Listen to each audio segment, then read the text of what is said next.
Hello, everyone. Welcome to LexTalk.World talk show presented by Clickerway Creators. Today, we have Miss Marcela Inzunza with us. She is Legal and Compliance Director at Boehringer Ingelheim for Chile. Marcela is a dynamic, result-oriented attorney with years of progressive experience, high legal and skills and business acumen to drive business growth, minimize risk, and ensure compliance. She's a strategic thinker and creative problem solver.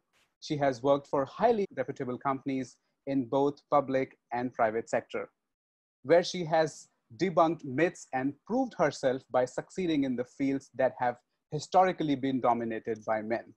Empowering women and children is very important to her, which is why she is a mentor for Inspiring Girls, a foundation and international network that seeks to increase the self-esteem and professional ambition of schoolgirls as well as their job expectations. Thank you so much for joining us, Marcela. We are pleased to have you with us today. Oh, thank you, Vinny. Thank you for this interview. I'm so happy to be here with you and with our entire audience. We are extremely happy too, and we are extremely excited to hear from you about yourself, about this COVID-19 pandemic, and a lot of learnings that I'm sure a lot of young legal professionals can take out of this session, out of this talk. And we are also extremely happy to know, a legal professional's views who's working for a pharmaceutical company. So this is a great mix, I think, and everybody would be interested to know about that. So moving towards the first thing first, Marcela, can you help us to understand your professional and personal background a little bit? Okay.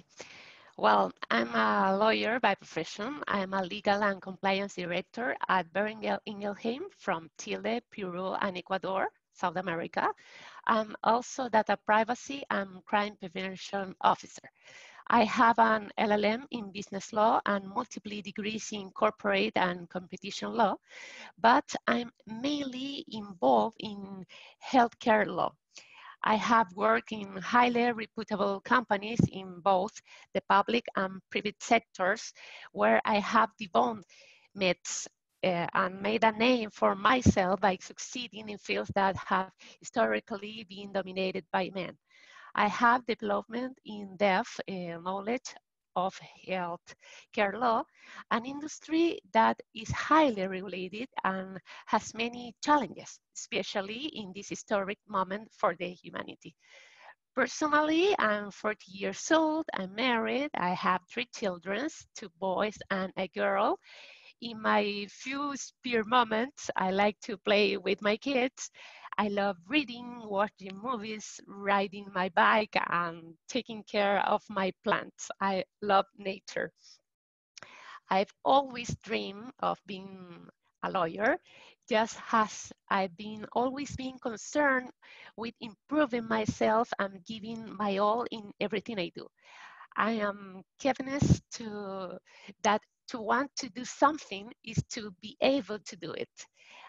On the other hand, empowering women, like you say, as you say, empowering women and girls is very important to me. I'm a fervent advocate for women's rights, and one of the activities I'm very proud if, is that this year I'm mentoring of Inspiring Girls, a foundation and international network whose goals is to increase the self-esteem and professional ambition of schoolgirls, as well as their job expectation, helping them to make visible the wide variety of professions and jobs that exist without the fact of being a woman being a limitation for them, as long as they are based on work and effort.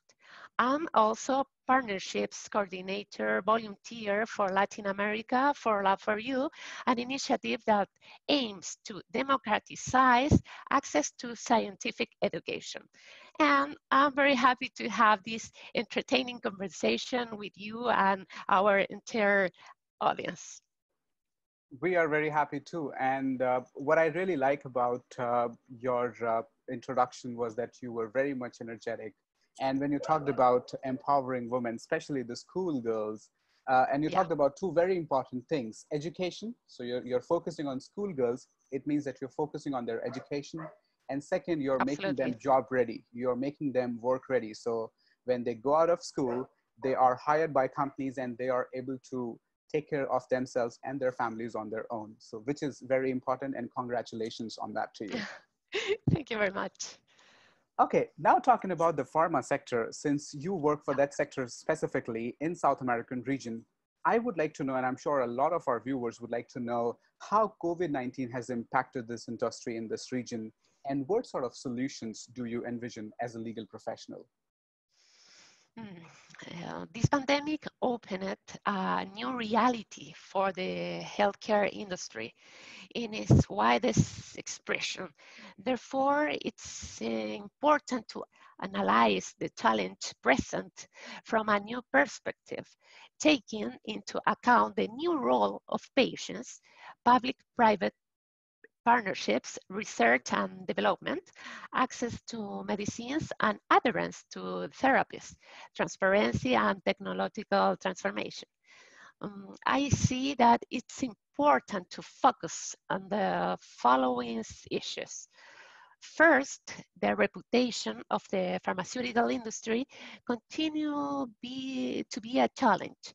The welfare state and perception of health as a universal right have been determining factors in South America societies' assumption of the right to free medicines. In contrast, public opinion is unaware that research and development of new therapies and drugs are highly intensive in terms of capital investment, resources, and time. Now, this pandemic has made it clear that the public system and the hospital operators and health partners are insufficient to deal with public health problems without the help of the pharmaceutical industry, without diagnostic tools and vaccines and effective drugs. Second, the access market and relations with governments. The industry has been working on this footprint with the aim of transmitting to public administration and health decision makers the contribution of the pharmaceutical sector to the economy, job creations, research, and innovation. The new story should highlight the value of the drug beyond its price, reinforcing other messages related to increased life expectancy and quality of life of people. The context of this pandemic may help drive a new story highlighting the real role of a drug or vaccine and its social contribution. Thirdly, corporate activism and the role of the patients. Mm, a high degree of commitment is required from organizations to the societies in their environment in which they operate, as it requires to them to contribute. Commitment is not only passive in the sense that is limited to helping, but also takes a step forward. It's an active commitment of mobilizing the brand around the project, including the use of internal resources of the organization. Fourth, public-private partnership is so important. The challenge of this pandemic has also highlighted the need for collaboration between public administrations and the private sector, and above all, for coordinated global action. And five, use of new technologies. Companies, organizations, and governments will require the use of new technologies in order to move forward. The use of artificial intelligence, virtual reality, or data opens up countless options to accelerate decision makings and preventions. The innovations will make it possible to achieve public health objectives, transform the health industry, breaking with current limits and expanding frontiers to provide services that were previously not those possible. Absolutely, I think this makes complete sense, and those five important, aspects that you talked about really will help, the world to be a better world. So if we see something of this coming over again, if we see COVID-19 or any other, virus attacking us again in future or struck us again, we will be in a better situation. We will be in a better position to handle Yeah. that. So I completely agree with you on this. Uh, on the same topic, I also want to know how pharma can offer more than pills. Okay, it's a interesting question. Mhm. You know, for years, the pharmaceutical industry has pushed to go beyond the pill. That's it, to create and deploy complementary services and solutions to diversify revenue streams. Because a company with experience in selling pharmaceutical should be able to successfully and profitably sell other healthcare offerings to its large customers, health plans, services, delivery system, and governments. Pharmaceutical companies can give flight to Beyond the Pill initiative by recognizing the long history of false starts and proactively avoiding repeating the mistakes associated with them. Therefore, they should, for example, recruit people from outside the industry because the talent and skills required they build and make market services and solution is totally different from the talent required to market drugs. Um, for partners, partnerships can bring an outside perspective to the solution landscape and provide capabilities that pharmaceutical companies would have difficulty building on their own. Third, avoiding standalone solutions. Companies should strive to improve the effectiveness of their own medicines with closely linked complementary services, solutions, and tools that encourage patients to become more involved in their own care and help them comply with their prescribed therapies. For example, to integrated clinical trials. Pharmaceutical companies should consider integrating solutions beyond the pill into clinical trials so that over time that they can sell services and medicines together as a package deal. In this way, medicines could come to market with a label that includes a wrap around solutions such as portable tracking devices or other devices. The world continues to need companies to develop and market new medicines. Those same companies must not lose sight for this fact and recruit the right leadership to use around the pill services, solutions and tools to improve the medical effectiveness and commercial success of their core products. Absolutely, this is an eye opener, and I'm sure a lot of our viewers would be thrilled to know what a pharmaceutical company can do. And this makes a lot of sense because a pill will be able to help you to recover from a disease from internally, but to make sure that you're not again caught by the same disease, you will have to take a lot of preventive measures. So, all those services that are wrapped around a pill will be really able to help you to have that healthy life for a longer time, or to get restrained from that disease for a longer time. So that absolutely Absolutely. makes sense. I hope this is what you were trying to say. All right, fantastic. Now let's talk about the technology and blockchain a little bit. Why big pharma is betting on blockchain too much these days? Excellent question. Since the early days of COVID-19 pandemic, a world-class hospital from New York to Atlanta to San Francisco struggled with shortage of basic safety equipment. Masks, gowns, and face shields have all being in short supply, and the race to get more has meant hospital staff and public officials desperately searching for reliable suppliers. Elsewhere on the front lines, there have been critical shortage in the test kits that experts agree are essential to reopening economies the world over. However, problems in the medical supply chain are neither new nor uncommon, and it's easy to see why. These products can travel through tangled global supply chains in which documentation is often manual and paper-based, piling up at the each handoff and border crossing. As a result, these and quality control issues are common, and regulators and distributors struggle to locate substandard products that have entered the system.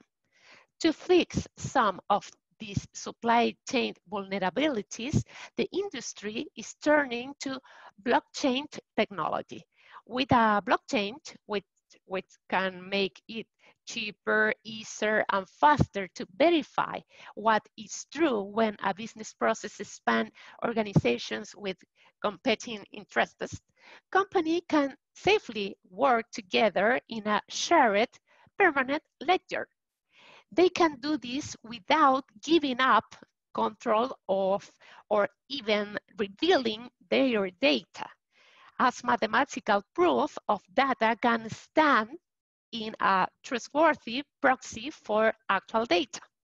Instead of being owned and managed by a single company that everyone must trust, the ledger is governed by all members of a network, because this makes it possible to delegate the work of checks and balances to cryptography and code. Blockchains can reduce frictions, box frauds, and assure products authenticity with new speed. There is, of course, a catch. Blockchains are an ecosystem technology and only bring benefits when the technology is not only broadly adopted, but when physically systems work with it. More industry standards are needed to make it all truly interoperable. For example, the visibility and any technology is limited by manufacturers' packaging. In some of the countries with the greatest fraud, serialized numbers are not yet required on a box of drugs. Pharmacies move drugs into hoppers before they repackage them. Hospitals use this pacing system. Full track and trace, for example, would need to connect the network to the systems. However, there are new, strong incentives adding to the pressure for change. New regulation is amplifying pressure for the pharmaceutical industry to work better together on developing standards. For example, in the US, the Drug Supply Chain Security Act, which was signed into law in 2013, has a deadline of 2023 for manufacturers to achieve, track, and trace all of transactions involved in transporting medication from factory to patients. We all know, unfortunately, this pandemic will most certainly not be our last global health crisis. Blockchains could not only help us increase agility during extraordinary black swan events, but also help us operate better in day-to-day operations.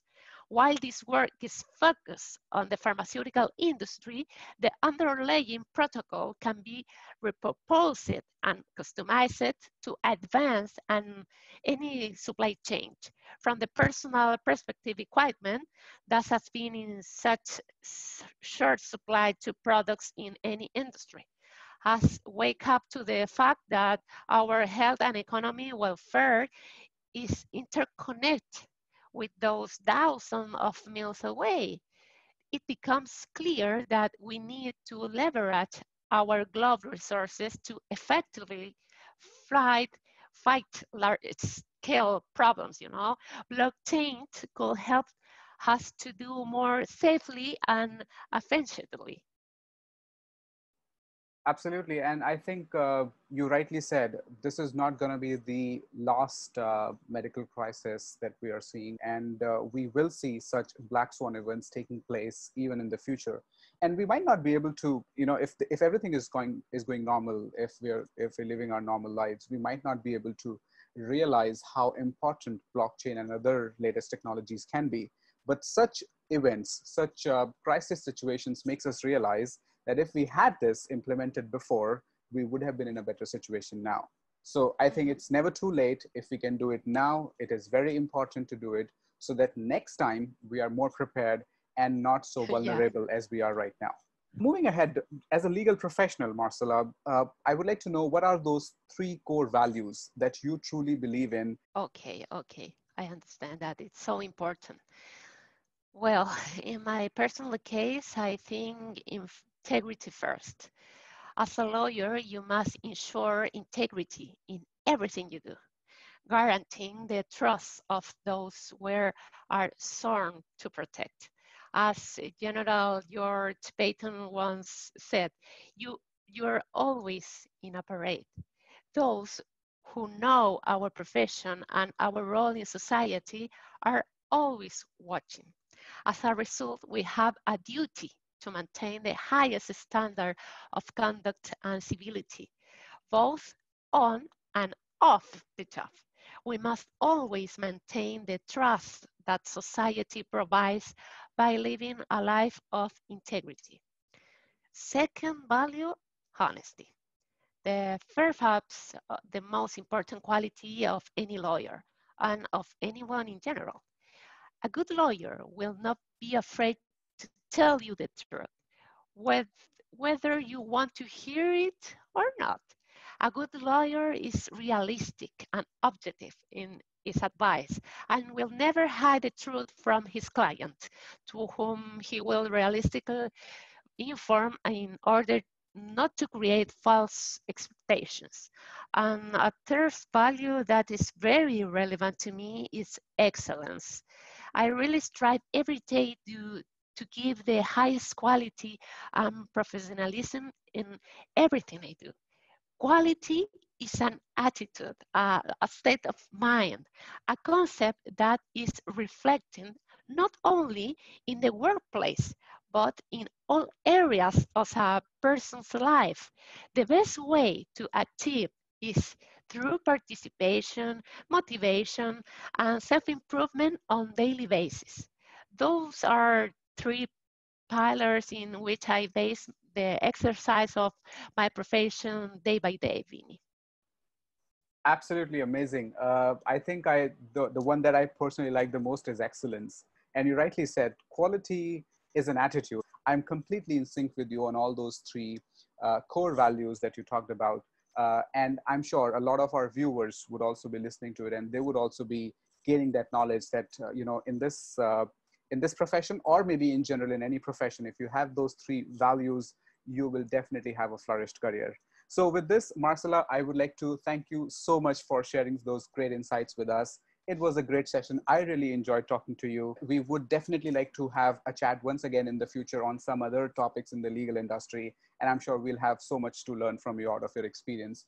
For our viewers, if you like this chat session with Marcela, please like and share this video, and also subscribe to our YouTube channel, Clickaway Creators, where you can see a lot more insights coming from industry leaders like her. Thank you so much for joining us today. This is Vinay for LexTalk.